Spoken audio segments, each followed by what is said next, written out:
Okay, Baruch Hashem. Shalom Aleichem Rabotai. Welcome to our Wednesday class, Yalkut Yosef. We are learning the ילקוט of Tefillat עמידה. And let's continue from where we stopped. Okay. So ideally, what a person has to have while he's praying, the next topic is going to talk about how our legs should be during Tefillat עמידה. And the legs should be tzamud, they should be tied to each other.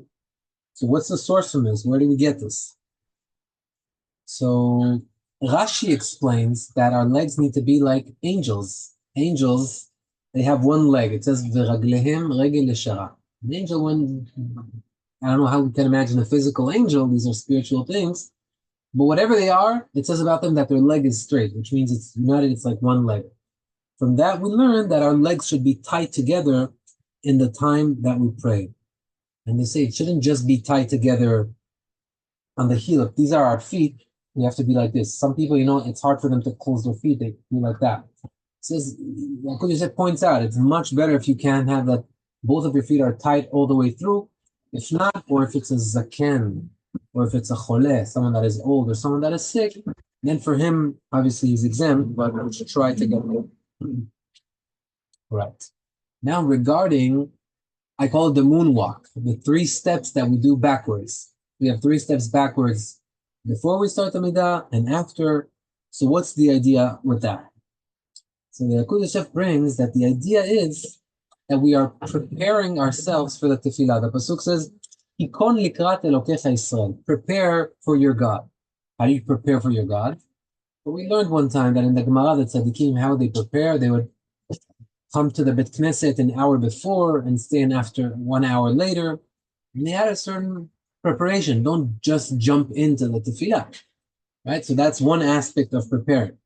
But another aspect that is more practical and doesn't require hours, that is, most people can do, is okay, we are about to enter the highest world. We've spoken about this a few times, even though we don't understand olamot, worlds, but we understand that the tzaddikim, the mekubalim say that there are 4 worlds, and we live in the lowest world, Atzilut, Biriya, Yetzirah, Ve'asiyah. We live in Olam HaAsiyah, the lower world. And through the Amidah, through the whole Tefillah, every Kaddish is like an elevator, an escalator that takes it to the next floor. So we read Korbanot is Olam HaAsiyah. Then we have a Kaddish. The Kaddish HaYisrael skips us to the next world, Olam HaYetzirah. And then Olam HaYetzirah, we're over there until Ishtabach, we have another Kaddish, hop, we jump to Olam HaBiriyah. And then in Olam HaBiriyah, you don't need a Kaddish to get to Olam HaTzilut. Once you get to Amidah, you're in Olam HaTzilut. You're in the 4th highest Olam, the highest level. And now, since you are about to enter, the headquarters of HaKadosh Baruch Hu, so to speak, now you got to take a few steps back and come forward and say, okay, this is the highest you can go. I'm preparing myself towards that. So that's Tomer, Baruch haba. Let me put these glasses on for a second. All right. Now, some say, just by the fact that you are not praying at home, but you are going to Bet Knesset, already you're fulfilling the pasuk, Hikon likrat Elokecha Yisrael, prepare to Hashem. I didn't just sit in my home and start praying. I prepared. I walked to shul. It's some sort of aspect of preparation. So either way, we are covered.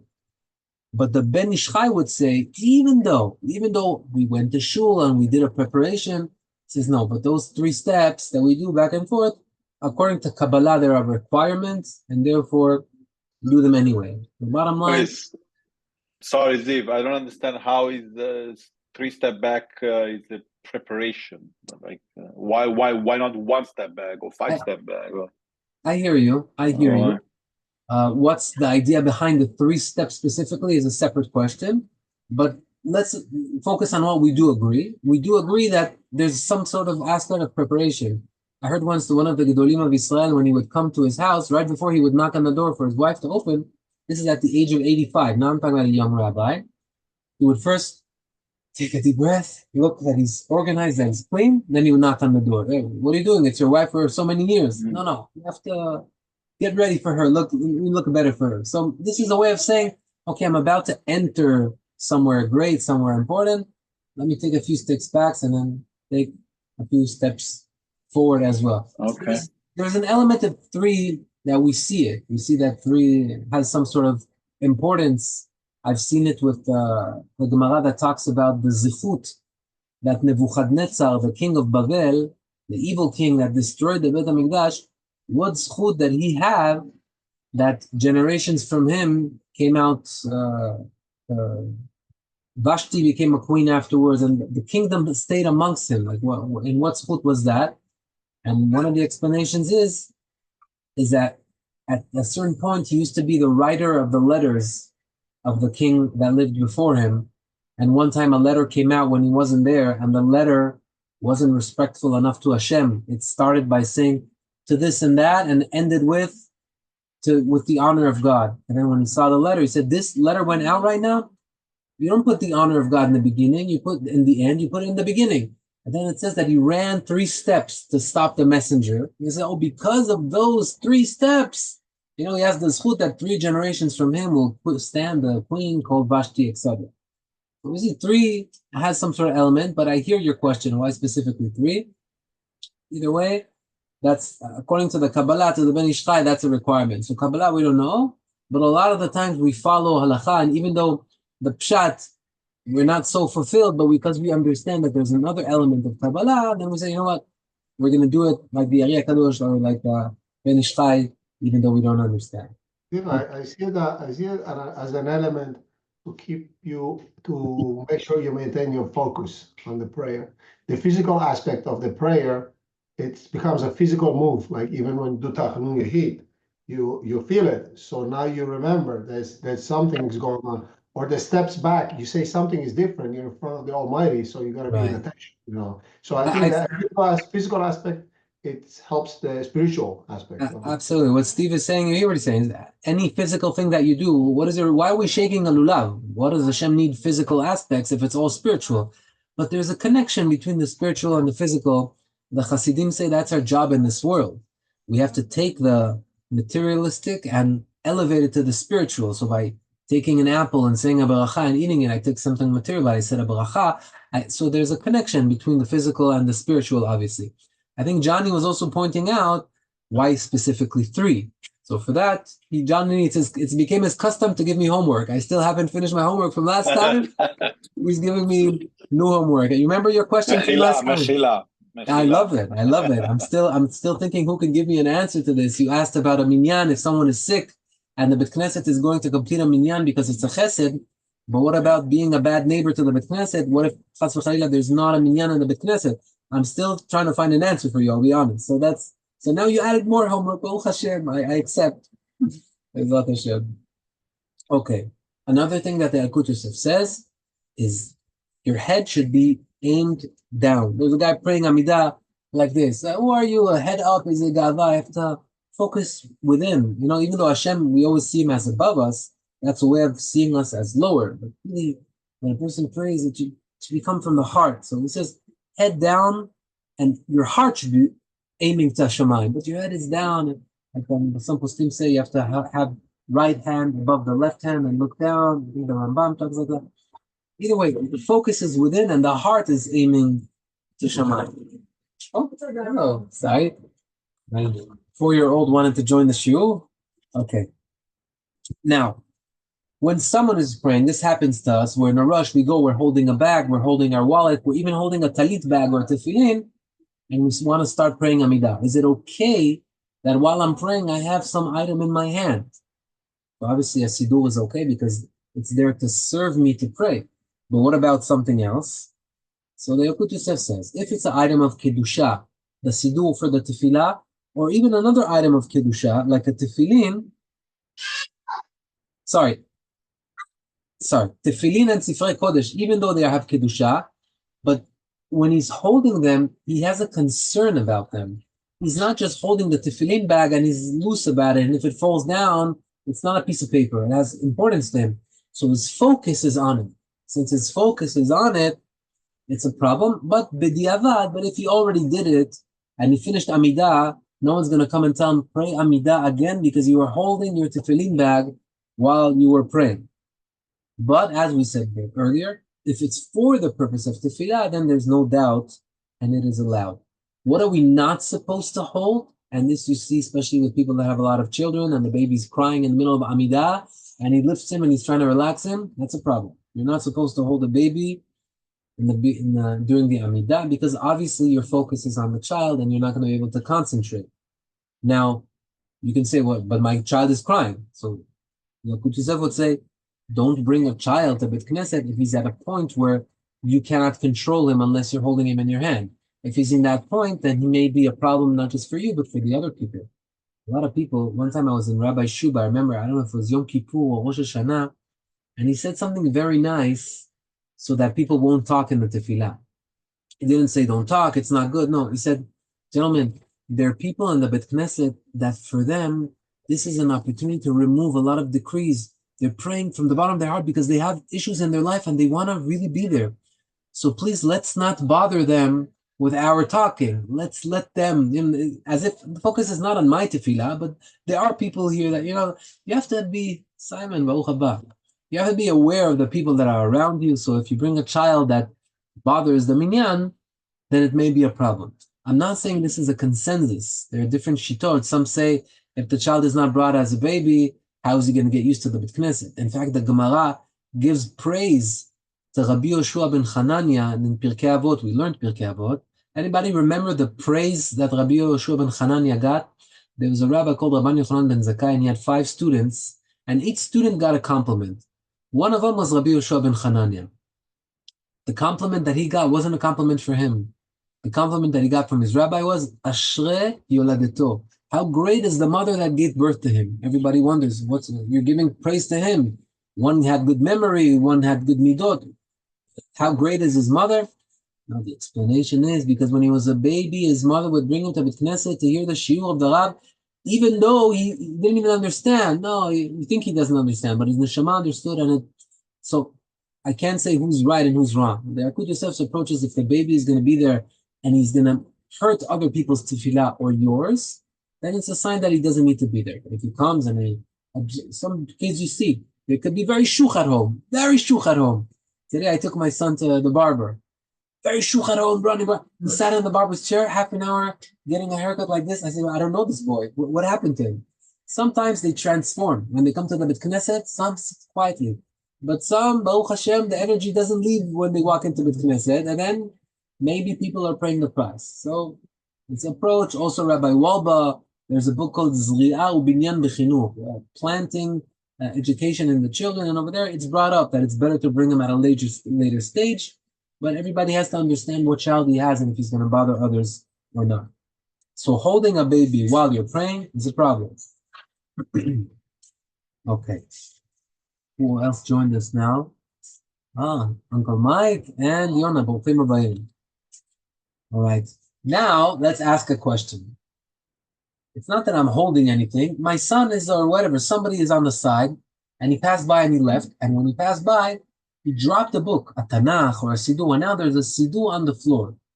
I see it because it fell, and I'm in the middle of Amida. Am I allowed to stop my tefillah to lift that Siddur from the floor? What do you think? Steve says yes, I can stop. I would say yes. You'd say yes also? Can I get a reasoning for you? Meaning, Amida is a conversation with Hashem. Simple. It's the name of Hashem is on the floor. Can't have that. You're saying because of the honor of Hashem, yeah. Then it's okay. Very good, very good. I hear what you're saying. Oh, I'm wrong. It's not that you're wrong. It's connected. But the idea is that I cannot focus anymore. If I know that Hashem's name is on the floor, like you're saying, if the Siddur is on the floor, my tefillah is not a tefillah. When can I finish? I want to go pick it up. If you're bothered, then the fact that you're lifting it is for the tefillah, right? It's like we have something called a hefsek, where you stop your tefillah. But if something is done for the tefillah, someone is praying, he needs to go to the bathroom. So you may say it's an hefsek, and he has to start Amida all over again. So no, he went to the bathroom so that he can pray. It's meant to improve his tefillah, because right now we can't pray. Unless it took too long, then he has to repeat it, but if it's really short, anything that is done for your tefillah would be allowed. So, if that little boy is in the Bet Knesset and you see him holding a tefillin bag, he lifted a tefillin bag and I'm in Amida. It didn't fall on the floor. But now I'm worried, this child, he lifts, he throws. In a second, it's going to be on the floor. I'm allowed to stop my Amida, go to the boy, take the tefillin bag and put it on the shelf and continue in my Amida, even though nothing happened yet. because I can't focus. It's bothering my tefillah. The only thing we do say is that you should not speak. No talking. Talking already, then you really made an effect. There's no need for it. But anything that you do to help your focus better in the tefillah, that would be allowed. So Ziv, sorry. So in that case, what do? You go back to the same spot you were before? Yes. Same exact thing, and you continue from the same. You continue from where you stopped. Ziv, can you move? Can you move a little bit during Amida if someone like in Kanisab it's so packed and like someone's in your way, like they're pushing you? Can you move? Can you move your feet a little bit? So we learned in the beginning. I don't know if you in the beginning, but in the beginning, or maybe you were here.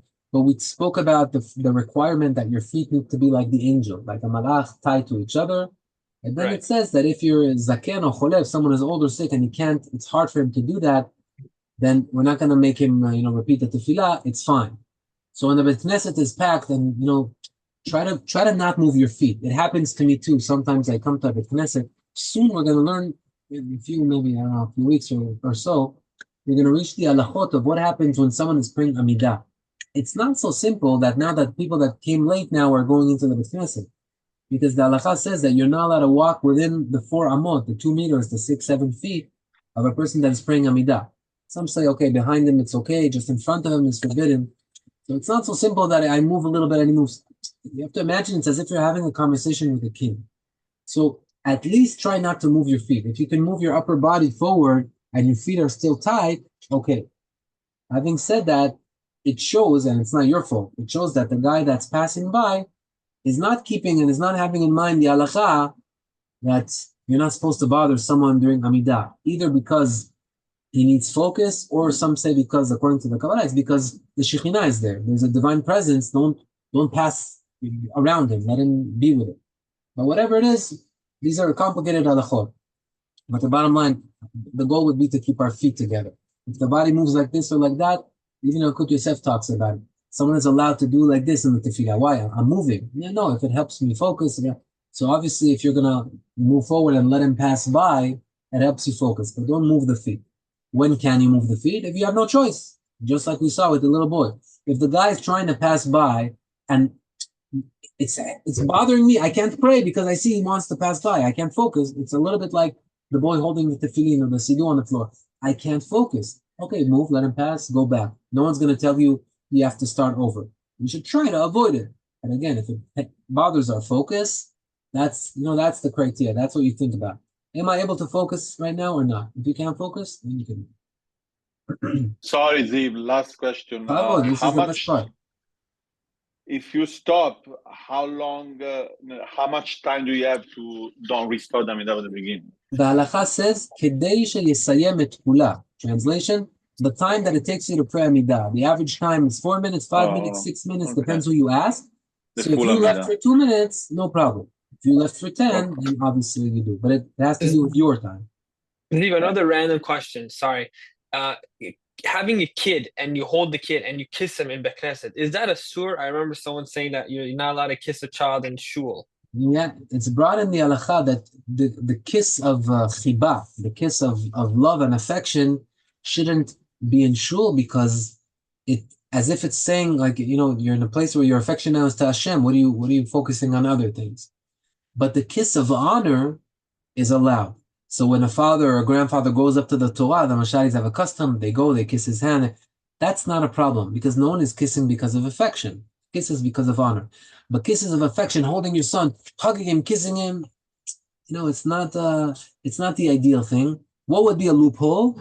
Let's talk about Hilchot Shabbat a little bit. For those of you that have a dog, Simon, you still have a dog? You have a dog. So we're talking about the dog. This week I had a shiur I gave in someone's askara. Maybe 20 minutes we spoke about dogs. Who is this guy talking to us about dogs in the Dvar Torah?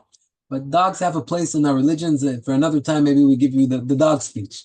But regarding Hilchot Shabbat, if someone has a dog or another animal, then you are not allowed to lift the dog up or move it. The dog is considered muktzeh. It's like holding a remote control. It's like holding a car. But we see some people do it. Some people have a parrot. I'm not allowed to touch the parrot. But the parrot, some parrots, if you don't hold them in your hand, they don't eat. So what does the halacha say? Since there's tsar ba'alei chaim, that's a mitzvah from the Torah to not put animals in pain. Since the animal is going to be suffering, not going to be able to eat if I don't hold it in my hand, then I'm allowed to hold it in my hand. Same thing regarding dogs. If the dog is jumping at you when you come home and he's crying and he's sad that you're not giving him attention, then just to take away his sadness, you will be allowed to give him that attention and touch him, because the pain, the tsar ba'alei chaim is a isur from the Torah. The making an animal sad is forbidden from the Torah.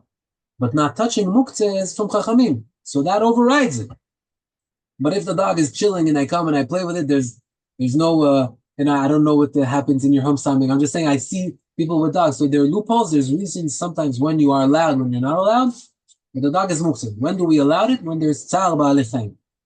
So I'm relating this to the question, even though I don't even remember what the question was, but I hope, did you get your answer? Or not yet? Question about in your shower. Yeah, good answer. Yes. Yeah? Okay, let's settle. You Baruch accept. Hashem. Okay. Thank you. Now, he also talks about if the talit fell down in my Amidah. Sometimes the talit, you're praying, it slips down. Am I allowed to pick it up? So just so you know, tefillin on the floor is asur. Tefillin is called something kadosh. But talit is not kadosh, which means that talit doesn't even need genizah. Talit, theoretically, we could put it in the garbage. Only since a mitzvah was done with it, then we usually wrap it in a bag. But you don't even have to put it in genizah. Well, you cannot drag it though, right? You can't walk with it. This is what happens. Drag it on the floor. says that if someone is going in the cemetery, he shouldn't have his tzitziot dragging. Why? Because the metim, those that are buried, disrespectful for the metim. Okay. Why is it disrespectful? Very good. Because they cannot do the they mitzvah. can't keep this mitzvah, exactly. So from here, a lot of people concluded that it's a problem that tzitzit is dragged on the floor. The problem is for us, we don't want it to get dirty, but it's not a halachic problem. You understand? It's a mitzvah. You want to keep it clean. It's like my friend's jacket is dragging on the floor. I also don't want it to drag. I'm going to tell him pick it up, but it's not a halachic problem. So when the talit is on the floor and I'm in the middle of Amidah, if it doesn't bother me in a way that I cannot pray anymore, I'm allowed to leave it on the floor and pray. I think most people feel very uncomfortable when their talit is on the floor. I'm the same. How am I going to focus on my Amidah if I don't pick it up? But let's say a person really lives this halacha like we just explained, and he understands talit is like a piece of paper that fell on the floor, let's say. So it doesn't bother me, I can keep on praying. That person, we tell him keep on praying. But I think most people, they have an issue, it's going to bother their focus, then we will allow them to bend down and pick it up.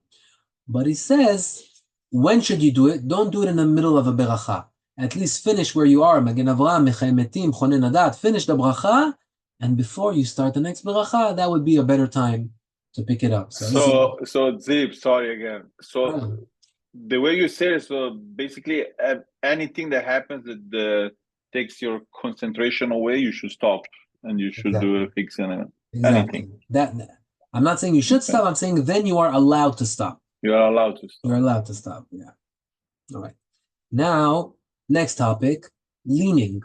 A lot of people, they have a stender, a tall stender or something like that. And the Amidah, it's nice to lean on it. It gives you, support. And so is that a problem? Or is that not a problem? So to answer that question, we have to understand why do we have to even stand on Amidah? What's the reason that the Torah told us that we have to stand? Right? So, or not to lean. Let's put it like that. The Bet Yosef says, why are we supposed to not to lean? Because leaning is kind of like not standing anymore, right? So why do we have to not lean? The Bet Yosef says that it's because it's not considered standing. And we learn that when you pray, you have to stand. You have to stand on the tefillah. And since you're leaning, there's a question, what happens if I remove the stender? Will you fall down? Then maybe it's not considered like I'm not standing because I'm standing on my own. I'm just putting my hands there a little bit, right? So can I lean or can I not lean? The Bet Yosef says the reasoning is because you have to be considered standing. Another opinion says, no, it's because fear of God. You're talking to God. You're going to lean on something now. Your whole heart should be with Hashem. You shouldn't be chilling, leaning like, imagine, let's take it to an extreme, like I'm leaning now like this. And I'm talking to a king. Is it respectful? So that's also some sort of aspect of leaning. When you're leaning forward on the stender or whatever it is. If talking about Amida. So it's important to know what's the reasoning why we cannot lean. So if you lean in a way, as I said before, where if I remove the stender, you won't fall. Or the guy that leans with his shoulder on the wall, if we remove the wall, he's going to fall. So we're not asking about that. But if you're standing in a way that when you remove the thing you're leaning on, you're not falling, then according to the Bet Yosef's opinion, what is the reason we can't lean? Because it's not considered standing. But this is standing. It's not a leaning in a way that I'm not standing. Remove it. See, I'm still standing. So according to Bet Yosef, that would be allowed. But according to the opinion that the reason why we don't lean is because of fear from Hashem, then I'm allowed to lean a little bit in a way that I can still stand. Because, then even that won't be allowed. Why? Because it's not respectful of Hashem. When the idea, so I began with the end, but the question is, everybody agrees you have to stand during Amidah. Am I allowed to lean on the stender in a way that if you remove the stender, I'm still standing? According to the Bet Yosef, that would be allowed because you're considered standing. According to the opinion that says it's not respectful to lean, even if it's a small lean or a big lean, then that would be a problem, right? And the Mishnah Brura says that Bishat Adchak, at a certain point, if someone is difficult for him, he could lean on the opinion of the Bet Yosef, that the only reason why we don't lean is because we have to be standing. So a light lean would be permitted. That's according to the Mishnah Brura. Right. By the way, what do we follow? So a lot of times the Yalkut Yosef brings the through opinions, and he doesn't give you the bottom line, so that you have your own way of looking at it. If you want to be more strict, be more strict. But even the opinions that allow to lean, they say bishat adchak, like it's hard for you and you're very comfortable, you focus better, but not just that's your custom now. No, not just the next topic is when you're reading the Torah. Also, sometimes, and I do this myself, sometimes I never noticed until I learned this halachot. When I read the Torah, sometimes the Torah is a little bit small. You have tall Torah where you stand and the letters are above and it's easy. Sometimes the letter on the bottom, what do? I lean my elbows and I take the etzba and I'm reading like that. It's forbidden. Says the Yalkut Yosef, you are leaning. Torah is like Amidah. You're not supposed to lean, obviously for the reader and also for the guy next to the reader, because at the end of the day, I'm reading for him. So we're both in this, we're together.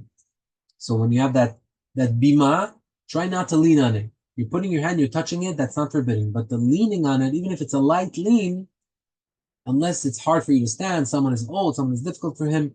If not, don't lean while you're doing that. 2 minutes, okay. At least let's start the next topic. We're beginning a siman called Tzadichet, siman 98. By the way, we began from siman Aleph. Siman, look how much, Baruch Hashem, we're moving forward. 98 simanim covered in the last year plus. Baruch Hashem, Chazak u'Baruch. So this is going to talk about kavanah. We'll dive into it more in our future shirim. But what's the basic kavanah that a person has to have? He has to imagine that he's standing in front of a king. A lot of Siddurim have on every page, Shiviti Adonai Lenegdi Tamid. Hashem is before me always. But some say Shacharit, Mincha Arvit, some don't put that on every page. And remember, right, you're standing in front of a Kadosh Baruch Hu. That's the ideal kavanah that we should have. So when we speak about kavanot, imagine that you're standing before a king. So now we'll see a topic. לפחות במגן אברהם, בדיעבד מרן מחזיר, אבל כאן לא פוסקים כמותו, כי כתוב ברמה אומר שאין ערבות שעכשיו כן תכוון. What happens if person didn't have kavanah? We learn one halacha at least regarding kavanah. I prayed the Amidah and I didn't have kavanah. Do I repeat the Amidah or I do not repeat the Amidah? Steve, we learned something, we mentioned this in the past, so I see how you're remembering. So what do you remember, Steve? As long as you have a little kavanah, maybe at the beginning, it's like almost like the Shema Israel. It's the same concept, no? Very good. The beginning, I'll be a little bit pointing on it more. The first beracha. I see the first beracha. Yes. Shulchan Aruch says, just like the first pasuk in Shema Israel, you have to have kavanah in the first beracha, and if you didn't have the kavanah in the first beracha, you have to repeat the Amidah. And that's the halacha according to Shulchan Aruch, who we follow.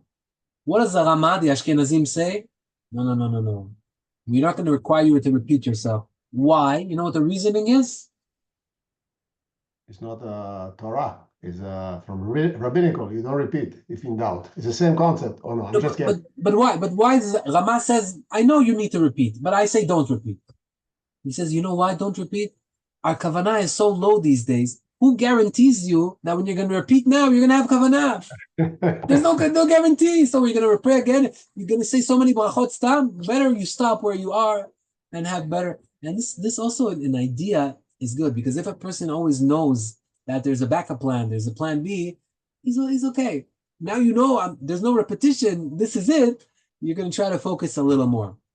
Surprisingly, in this specific halacha, Sfaradim leave the Shulchan Aruch and follow the Rama. That's the halacha also for us. Even though we did not have kavanah in the first beracha, we don't repeat. Even though Shulchan Aruch says we don't repeat, because we may not have kavanah even in the next beracha. It's sad that this is where we are today, but it's a reality. It's a reality. The kavanah is difficult, and because of that, and because we are those that are learning these halachot, we are going to try our best to have better kavanot. The Ashkenaz follow the Rama, Ziv? Ashkenaz follow the Rama. Yeah.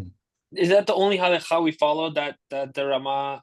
No. There are a bunch of cases where the Sfaradim go with the Ashkenazim, but each time it's going to be a surprising reason. Like now, the reasoning is who promises you that we like that reason. Generally, there's a rule. The rule is called Safek Berachot Lehakel Neged Maran, which means Shulchan Aruch, we follow him. But whenever there's a Safek, and it's regarding a beracha, like here, we want to say more berachot, and there are two opinions, then we don't put ourselves in the Safek, and we leave Maran, and we go to the other opinion, right? Got it. There are also cases where Shulchan Aruch himself says, all the halachot that I'm bringing you is according to the real halacha. But if you have a custom that is different, that came before me, follow your custom. That's why Mashadis have certain customs. Even though they're not always fitting, we say, no, but this is our custom. We're allowed to. We'll continue next week. Sorry again for the hour mix-up. When is your clock changing? Anytime soon? Or Saturday night. Saturday night, I think, yeah. Okay, so next week we'll be aligned. Next week we're on the same page. Okay. Thank you, guys. Thank you. Thank you, Ziv. Thank you. Ziv. Yeah. That's because the Berchat Rabatala is a very Right. important thing. Is the Midoraita. Some say it's the Oraita. Exactly. Okay. Right.